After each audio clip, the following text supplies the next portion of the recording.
شهرزاد چرا منو دعوت کردی اینجا؟ خودت میدونی چرا دعوتت کردم.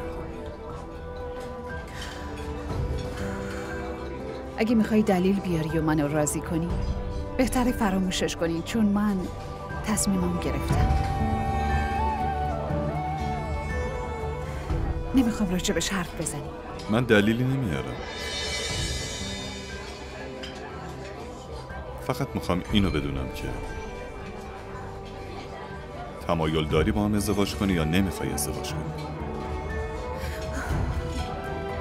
شاید هر دوتاش. و من هیچ کدومو قبول ندارم. اصلا هیچ کس قبول نداره. الینا، چرا مردم باید برامون مهم باشه؟ چرا باید به حرف مردم اهمیت بدیم؟ چرا خوشبختی خودمون رو واسه بقیه حروم کنیم؟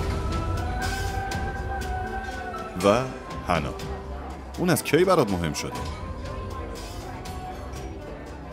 لازم نیست خودتو بهش ثابت کنی. وقتی که اسین برات مهم نیست و باهاش قطع رابطه کردی، پس حنا چرا؟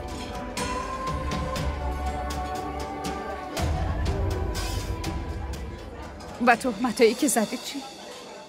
اونا چی؟ حتی علی هم میگفت، همیشه میگفت من باهات در ارتباطم. بهشون چی بگم؟ و مردم مسخرم میکنن.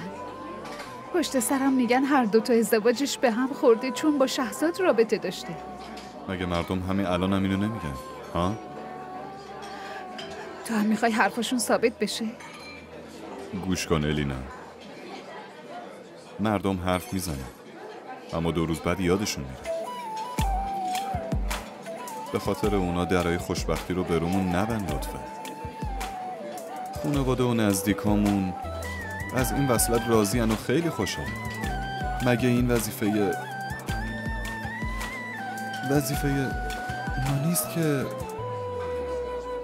بخوایم به خوشحالیشون فکر کنیم و بهشون اهمیت بدیم؟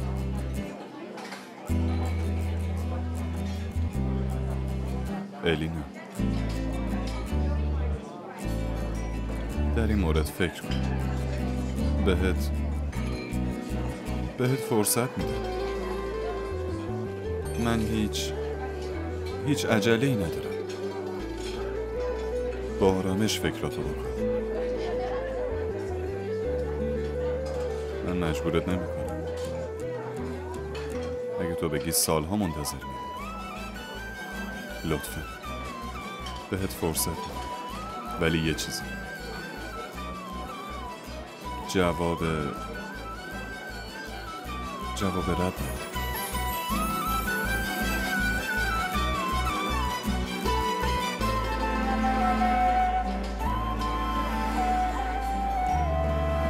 خب